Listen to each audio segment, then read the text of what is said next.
ನಮ್ಮ ಮಕ್ಕಳ ಭವಿಷ್ಯದ ಬಗ್ಗೆ ನಾವು ಪ್ರತಿಯೊಬ್ಬರು ಕೂಡ ಚಿಂತೆ ಮಾಡ್ತೀವಿ. ಸುಮಾರು 100ಕ್ಕೂ ಹೆಚ್ಚು ಸಂದರ್ಭದಲ್ಲಿ ಪೇಪರ್ ಲೀಕ್ ಆಗಿದೆ.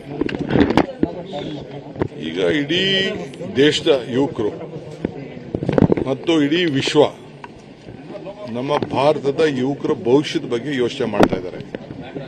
ಯಾಕೆಂದರೆ ಇದು ಭಾರತ ಟ್ಯಾಲೆಂಟ್ ಹಬ್. ನಮ್ಮ ಟ್ಯಾಲೆಂಟ್ ಇರೋದು ನಮ್ಮ ಭಾರತದಲ್ಲಿ. ನಮ್ಮಲ್ಲಿರುವಂಥ ಟ್ಯಾಲೆಂಟು ಇಡೀ ಪ್ರಪಂಚದಲ್ಲಿ ಎಲ್ಲೂ ಇಲ್ಲ ಅನ್ನೋದು ಎಲ್ಲರೂ ಕೂಡ ಒಪ್ಕೊಳ್ತಾರೆ. ಅಂಥ ಸಂದರ್ಭದಲ್ಲಿ ಕ್ವಾಲಿಟಿ ನಾವು ಮೇಂಟೈನ್ ಮಾಡಲಿಲ್ಲ ಅಂದರೆ, ಈ ರೀತಿ ಪೇಪರ್ ಲೀಕ್ಗಳಾಯಿತು ಅಂತಂದರೆ, ಇದಕ್ಕೆ ಯಾರೂ ಜವಾಬ್ದಾರಿ ತೆಗೆದುಕೊಳ್ಳಿಲ್ಲ ಅಂತಂದರೆ ಯಾರು ಹೊಣೆ?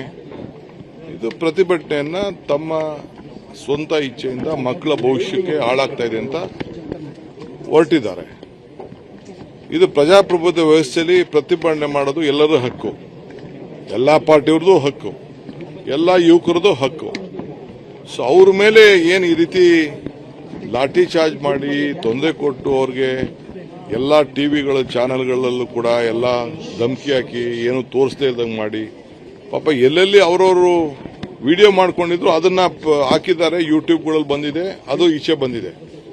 ಬಟ್ ಯಾರು ಮೀಡಿಯಾನವರು, ಪ್ರಜಾಪ್ರಭುತ್ವ ವ್ಯವಸ್ಥೆಯಲ್ಲಿ ಮೀಡಿಯಾ ನಾವು ಶಾಸಕಾಂಗ, ನ್ಯಾಯಾಂಗ, ಪತ್ರಿಕಾರಂಗ, ಕಾರ್ಯಾಂಗ ಅಂತ 4 ಪಿಲ್ಲರ್ಸ್ ಅಂತ ಕರಿತೀವಿ.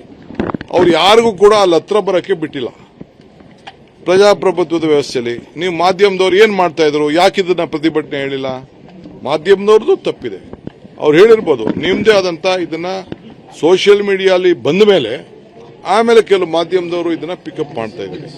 ದಯವಿಟ್ಟು ಇದು ಅವರ ಅಭಿಪ್ರಾಯ, ಇದು ಜನರ ಅಭಿಪ್ರಾಯ. ಈಗ ಹೊಸ ಜನರೇಷನ್, ಹೊಸ ಭವಿಷ್ಯ. ಸೊ ಈ ಪ್ರತಿಭಟನೆಯನ್ನು ನಾವು ಕೂಡ ಮಾಡಿದ್ದೀವಿ, ನಾವು ಬೆಂಬಲ ವ್ಯಕ್ತಪಡಿಸ್ತಾ ಇದ್ದೀವಿ, ನಾವು ಭಾಗಿಯಾಗ್ತಾ ಇದ್ದೀವಿ. ನಿನ್ನೆ ಏನು ಘಟನೆ ನಡೆದಿದೆ, ನಾನು ಸರಿ ಅಂತ ನಾನು ಹೇಳುವುದಿಲ್ಲ. ಬಟ್ ಬಿಜೆಪಿಯವರು ಹಿಂದೆ ಏನೇನು ನಡೆದಿತ್ತು ಅಂತ ಲೆಕ್ಕ ಇಟ್ಕೊಳ್ಬೇಕು. ಹಿಂದೆ ಎಲ್ಲೆಲ್ಲಿ ರೈಫಲ್ ಸಿಕ್ತು, ಎಲ್ಲೆಲ್ಲಿ ಲಾಠಿ, ಇದು ಕತ್ತಿ, ಲಾಂಗು, ಮಚ್ಚು ಸಿಕ್ತು, ಪೊನ್ನಂಪೇಟೆ ಶಾಲೆ ಪಕ್ಕದಲ್ಲಿ ಏನಾಯ್ತು, ಇವೆಲ್ಲ ಕೂಡ ರೈಫಲ್ಗಳು ಸಿಕ್ಕಿದ್ದು, ಇವೆಲ್ಲ ಕೂಡ ನಿಮ್ದು ಎಲ್ಲ ಹಿಸ್ಟ್ರಿಗಳೆಲ್ಲ ಇದೆ. ನಾನು ಅದೆಲ್ಲ ಕರೆಕ್ಟು ಅಂತ ಹೇಳೋದಿಲ್ಲ, ಇಲ್ಲ ಅವನು ಯಾರೋ ಮೊಟ್ಟೆ ಹೊಡೆದು ಕರೆಕ್ಟು ಅಂತ ನಾನು ಹೇಳೋದಿಲ್ಲ. ನಾನು ಮೊಟ್ಟೆ ಹೊಡೆದು ಕರೆಕ್ಟು ಅಂತ ನಾವು ಹೇಳೋದಿಲ್ಲ. ಕಾನೂನು ರೀತಿ ಏನು ಕ್ರಮ ಕೈಗೊಳ್ಳಬೇಕು ನಮ್ಮ ಹೋಮ್ ಮಿನಿಸ್ಟರ್ ಆಗಲೇ ತಿಳಿಸಿದ್ದಾರೆ. ಯಾರೋ ಒಬ್ಬರ ಮೇಲೆ ಮಾಡುತ್ತಲೇ ಇಲ್ಲ. ಪ್ರಜಾಪ್ರಭುತ್ವದ ಹಕ್ಕಿ ಇರ್ತದೆ. ನಮ್ಮ ಆಫೀಸ್ಗೆ ಬರೋದಕ್ಕೆ ನಾವೇನು ಕಾನೂನಲ್ಲಿ ಅವಕಾಶ ಇದ್ರೆ ಬೇಕಾದ್ರೆ ಬಂದು ಏನು ಬೇಕಾದ್ರೂ ಮಾಡಲಿ. ಇವೆಲ್ಲ ನಡೆದಿದೆ, ಇವೆಲ್ಲ ಬೇಕಾದಷ್ಟು ಪ್ರತಿಭಟನೆ ನಡೆದಿದೆ. ಬಟ್ ನೀವು ಕೂಡ ಅರ್ಥ ಮಾಡ್ಕೊಳ್ಬೇಕು, ಇದು ದೇಶದ ಯುವಕರ ಭವಿಷ್ಯ, ಯುವ ಧ್ವನಿ ಇದು. ನಾವು ಇದಕ್ಕೆ ಅವ್ರು ಯಾರಿಗೂ, ನಿಮ್ಮ ಮಕ್ಕಳೇ ಅಲ್ಲಿ ವಿದ್ಯಾಭ್ಯಾಸ ಮಾಡ್ತಾ ಇದ್ದಾರೆ, ನಿಮ್ಮ ಮಕ್ಕಳಿಗೆ ಭವಿಷ್ಯಕ್ಕೆ ಹಾಳಾಗ್ತಾ ಇದೆ. ಯಾಕೆ ಮುಚ್ಕೊಳ್ತಾ ಇದ್ದೀರಾ? ಒಪ್ಕೊಳ್ಳಿ.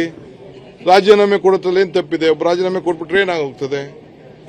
ಪಾರ್ಲಿಮೆಂಟಲ್ಲಿ ಚರ್ಚೆ ಆಗಲಿ, ಇವೆಲ್ಲ ಕೂಡ ಚರ್ಚೆ ಆಗಬೇಕಿದು. ಪ್ರಜಾಪ್ರಭುತ್ವ ವ್ಯವಸ್ಥೆಯಲ್ಲಿ ಎಲ್ಲ ಕೂಡ ಆಗಬೇಕು. ನಾವು ನಿಮಗೂ ಎಷ್ಟೋ ಸಂದರ್ಭದಲ್ಲಿ ಟೀಕೆ ಬೇಡ ಅಂತ ಹೇಳ್ತೀವ. ಟೀಕೆ ಮಾಡಬೇಕು. ಟೀಕೆ ಮಾಡಿದ್ರೆ ನಾವು ತಿದ್ಕೊಳ್ತೀವಿ. ನಾವು ಟೀಕೆ ಮಾಡಿದಾಗ ನೀವು ತಿದ್ಕೋಬೇಕು. ಇದು ವ್ಯವಸ್ಥೆ. ಇದು ನನ್ನ ಅಭಿಪ್ರಾಯ. ರಾಜ್ಯದಲ್ಲಿ ಕೊತ್ವಾಲ್ ಆಡಳಿತ ನಡೀತಾ ಇದೆ ಅನ್ನುವಂತ ಆರೋಪವನ್ನು ಮಾಡಿದ್ದಾರೆ. ನೋಡಪ್ಪ, ಅವ್ರ ಖುಷಿಗೆ ಏನ್ ಬೇಕಾದ್ರೂ ಮಾತಾಡ್ಲಿ, ಹೆಂಗ್ ಬೇಕಾದ್ರೂ ಮಾತಾಡ್ಕೊಳ್ಳಿ.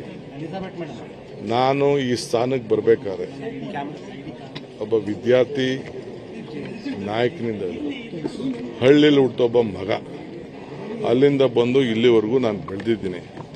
ಎಷ್ಟು ಪರಿಶುದ್ಧವಾದಂಥ ರಾಜಕಾರಣ ಮಾಡ್ತಾ ಇದ್ದೀನಿ, ಪರಿಶುದ್ಧವಾದಂಥ ಆಡಳಿತ ಕೊಡ್ತಾ ಇದ್ದೀನಿ.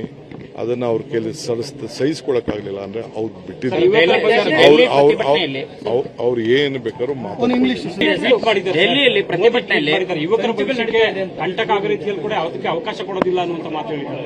ಅದನ್ನೇ ನಾವು ಹೇಳ್ತಾ ಇರೋದು. ಈಗ ಟ್ವೀಟ್ ಮಾಡಿದ್ದಾರೆ, ಫಸ್ಟ್ ಡೇನೇ ಟ್ವೀಟ್ ಮಾಡ್ಬೇಕಾಯ್ತಲ್ಲ. ಪ್ರಧಾನಮಂತ್ರಿಗಳು ಆ ದಿನನೇ ಅವರು ಎಚ್ಚೆತ್ಕೋಬೇಕಾಯ್ತಲ್ಲ. ಇಷ್ಟು ಜನ ಈಚೆಗೆ ಬಂದ ಮೇಲೆ ಎಚ್ಚೆತ್ತುಕೊಳ್ಳೋದಲ್ವಲ್ಲ. ನಮ್ಮ ಕಾರ್ಯಕ್ರಮಗಳನ್ನ ನೀವು ನೋಡ್ತಾ ಇದ್ರೆ ನಮ್ಮ ಚಾನೆಲ್ ಅನ್ನ ಸಬ್ಸ್ಕ್ರೈಬ್ ಮಾಡಿ, ಪಕ್ಕದ ಬೆಲ್ ಐಕಾನ್ ಒತ್ತಿ ನಮ್ಮನ್ನ ಬೆಂಬಲಿಸಿ. ಹಾಗೆ ನಮ್ಮ ಕಾರ್ಯಕ್ರಮಗಳನ್ನ ಲೈಕ್ ಮಾಡಿ, ಕಮೆಂಟ್ ಮಾಡಿ, ಅದನ್ನ ಬೇರೆಯವರಿಗೂ ವಾಟ್ಸ್ಆಪ್ ಮೂಲಕ ಶೇರ್ ಮಾಡಿ. ನೀವು ಹೀಗೆ ಮಾಡಿದಾಗ ನಮ್ಮ ಚಾನೆಲ್ ಇನ್ನಷ್ಟು ಮತ್ತಷ್ಟು ಜನರಿಗೆ ತಲುಪಲು ನೀವು ನಮ್ಮೊಂದಿಗೆ ಸಹಕರಿಸಿದ ಹಾಗಾಗುತ್ತೆ. ಇದು ನೀವು ಯಾವುದೇ ಖರ್ಚಿಲ್ಲದೆ ಕೆಲವೇ